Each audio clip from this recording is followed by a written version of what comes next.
Assalamualaikum warahmatullahi wabarakatuh. Saya Mulyani Muhaziroh dari MN19K, kelompok 4 mata kuliah perpajakan. Di sini saya akan menyampaikan tentang Undang-Undang Ketentuan Umum Perpajakan Bab 8 Tindak Pidana Pasal 40, Pasal 41, dan Pasal 41A. Pasal 40. Tindak pidana di bidang perpajakan tidak dapat dituntut setelah lampau waktu 10 tahun sejak saat terhutangnya pajak, berakhirnya masa pajak, berakhirnya bagian tahun pajak, atau berakhirnya tahun pajak yang bersangkutan. Hal tersebut dimaksudkan guna memberikan suatu kepastian hukum bagi wajib pajak, penuntut umum, dan hakim. Jangka waktu 10 tahun tersebut adalah untuk menyesuaikan dengan daluarsa penyimpanan dokumen-dokumen perpajakan yang dijadikan dasar penghitungan jumlah pajak yang terhutang selama 10 tahun. Jadi, di pasal 40 ini dijelaskan ketika pajaknya itu hutang pajaknya itu sudah lebih dari 10 tahun atau masa pajaknya sudah berakhir, maka tindak pidana tidak dapat dituntut atau tindak pidana tidak dapat dilakukan.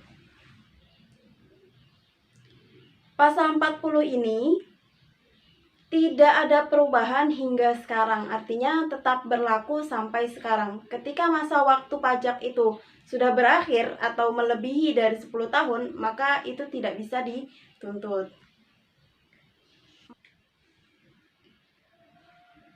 Pada pasal 41 di ayat 1, pejabat yang karena kealpaannya tidak memenuhi kewajibannya merahasiakan hal sebagaimana dimaksud dalam pasal 34 dipidana dengan pidana kurungan waktu paling lama 1 tahun atau denda paling banyak 25 juta rupiah.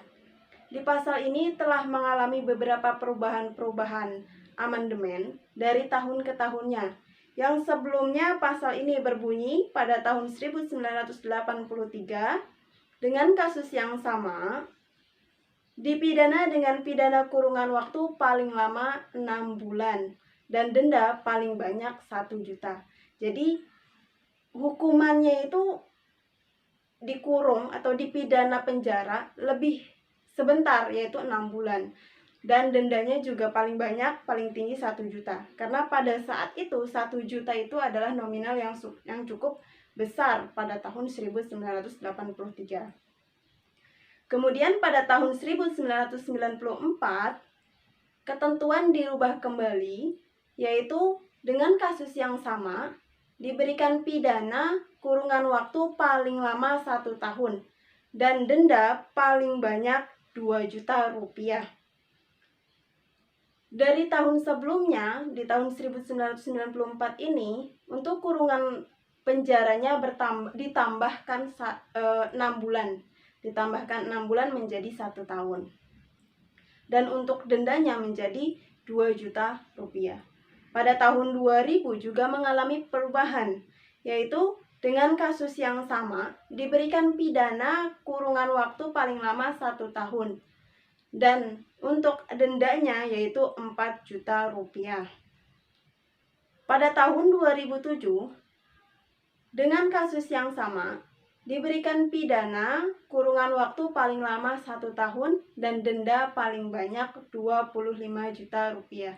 Jadi ketika seseorang mengalami kasus hal ini, rahasia data diri perpajakannya itu tersebar atau bocor kepada orang lain yang tidak bertanggung jawab, maka pejabat ini yang diberikan amanat untuk menjaga kerahasiaan data diri seseorang wajib pajak itu berhak untuk dituntut, sehingga seseorang yang menjadi korban itu bisa mendapatkan uang sejumlah 25 juta rupiah sebagai ganti rugi kerahasiaannya yang bocor.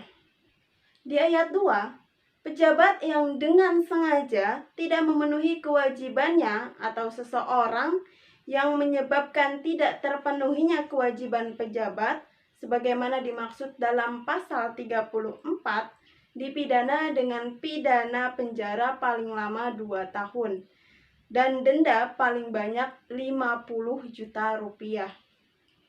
Pasal ini juga sebelumnya memiliki aturan yang berbeda dan dari tahun ke tahun juga memiliki perubahan amandemen yang baru. Pasal sebelumnya berbunyi pada tahun 1983 dengan kasus yang sama diberikan pidana kurungan penjara paling lama 1 tahun dan denda paling tinggi 2 juta rupiah. Jadi lebih sebentar dari yang sebelumnya 1 tahun dan denda paling tinggi 2 juta. Pada tahun 1983 nominal 2 juta ini bukanlah nominal yang sedikit. Kemudian pada tahun 1994 mengalami perubahan, yaitu dengan kasus yang sama tetapi diberikan pidana paling lama 2 tahun. Pada tahun 1904 ini pidana kurungan ditambah 1 tahun menjadi 2 tahun dan denda paling tinggi 5 juta rupiah. Pada tahun 2000 dengan kasus yang sama diberikan tindak pidana kurungan paling lama 2 tahun dan denda paling tinggi 10 juta rupiah. Kemudian pada tahun 2007 dengan kasus yang sama diberikan tindak pidana kurungan paling lama 2 tahun dan denda 50 juta rupiah. Kemudian di tahun selanjutnya ketentuan ini ditetapkan hingga sekarang. Kalau di ayat 1, di ayat sebelumnya itu menjelaskan bahwa pejabat yang tidak sengaja karena kealpaannya tidak sengaja. Tetapi di ayat 2 ini pejabat yang sengaja atau seseorang yang sengaja menyebabkan hilangnya kerahasiaan atau tidak terpenuhinya kewajiban merahasiakan sesuatu hal sehingga bocor pada orang yang tidak bertanggung jawab. Maka seseorang yang menjadi korban berhak untuk melaporkan atau mengadukan kepada pihak yang berwajib sehingga bisa mendapatkan nominal 50 juta rupiah sebagai ganti rugi. Di ayat 3, penuntutan terhadap tindak pidana sebagaimana yang dimaksud pada ayat 1 dan ayat 2 hanya dilakukan atas pengaduan orang yang kerahasiaannya dilanggar. Jadi di ayat ini memperkuat pada ayat 1 dan ayat 2 untuk memberikan sanksi kepada orang-orang yang melanggar. Ini juga telah mendapatkan perubahan dari tahun sebelumnya. Pada tahun 2007, pasal ini berbunyi tuntutan pidana terhadap pelanggaran kerahasiaan sebagaimana dimaksud dalam susunan suatu naskah, Undang-Undang Ketentuan Umum dan Tata Cara Perpajakan 156 dan 157 ayat 1 dan ayat 2 sesuai dengan sifatnya adalah menyangkut kepentingan pribadi seseorang atau badan selaku wajib pajak. Karena itu dijadikan tindak pidana pengaduan. Pada tahun 1994, peraturan itu dirubah menjadi penuntutan terhadap tindak pidana sebagaimana dimaksud pada ayat 1 dan ayat 2 hanya dilakukan atas pengaduan orang yang kerahasiaannya dilanggar. Dan setelah peraturan ini dibuat, maka ditetapkan hingga sekarang. Artinya, ketika seseorang yang mengadukan suatu masalah di ayat 1 dan ayat 2 itu hanya untuk orang yang kerahasiaannya dilanggar. Ketika orang itu kerahasiaannya tidak dilanggar atau tidak bocor, kemudian dia melaporkan kepada pihak yang berwajib, maka itu akan ditolak, tidak akan diterima.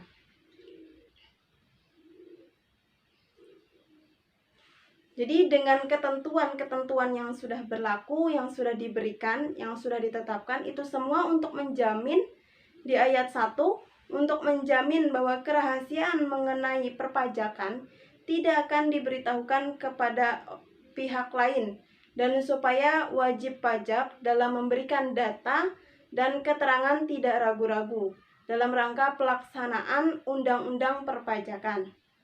Perlu adanya sanksi pidana bagi pejabat yang bersangkutan yang menyebabkan terjadinya pengungkapan kerahasiaan tersebut. Pengungkapan kerahasiaan sebagaimana dimaksud pada ayat ini dilakukan karena kealpaan dalam arti lalai, tidak hati-hati, atau kurang mengindahkan sehingga kewajiban untuk merahasiakan keterangan atau bukti-bukti yang ada pada wajib pajak yang dilindungi oleh Undang-Undang Perpajakan dilanggar.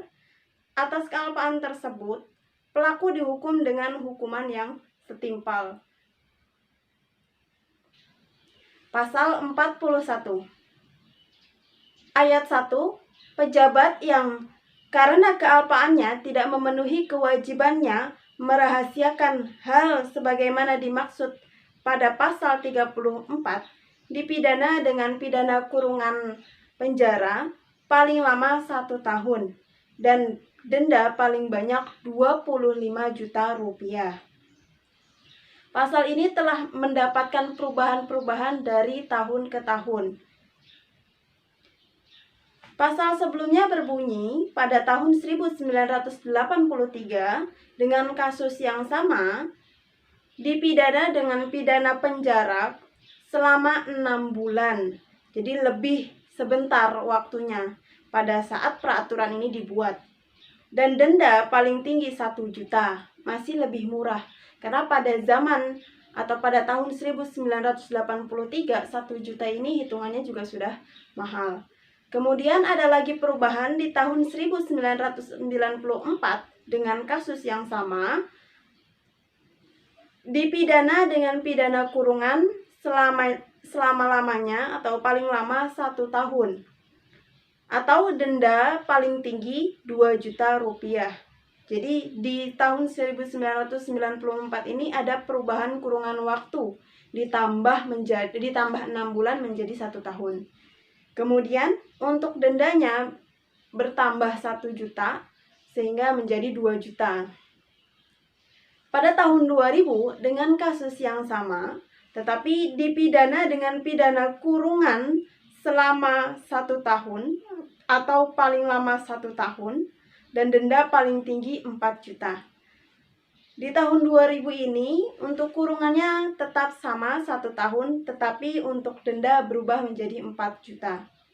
Kemudian pada tahun 2007 dengan kasus yang sama dipidana dengan pidana kurungan paling lama 1 tahun. Untuk pidana itu tetap 1 tahun, tetapi untuk denda paling tinggi yaitu 25 juta rupiah.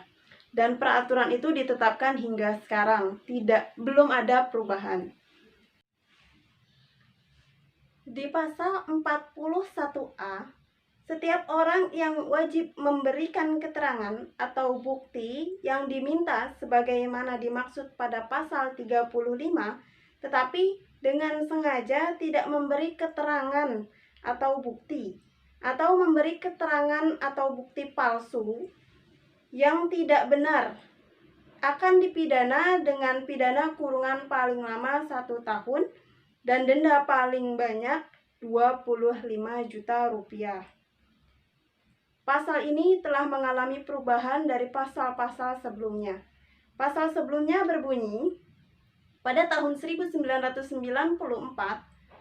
barang siapa yang menurut pasal 35 undang-undang ini wajib memberi keterangan atau bukti yang diminta, tetapi dengan sengaja tidak memberikan keterangan atau bukti, atau memberikan keterangan atau bukti palsu, bukti yang tidak benar, diancam dengan pidana penjara selama paling lama 1 tahun dan denda paling tinggi 5 juta rupiah. Kemudian pada tahun 2000 mengalami perubahan dengan kasus yang sama, diberikan atau diancam dengan pidana penjara paling lama 1 tahun dan denda paling tinggi 10 juta rupiah. pada tahun 2007 dengan kasus yang sama diberikan tindak pidana, diancam dengan pidana kurungan waktu paling lama 1 tahun dan denda paling banyak 25 juta rupiah.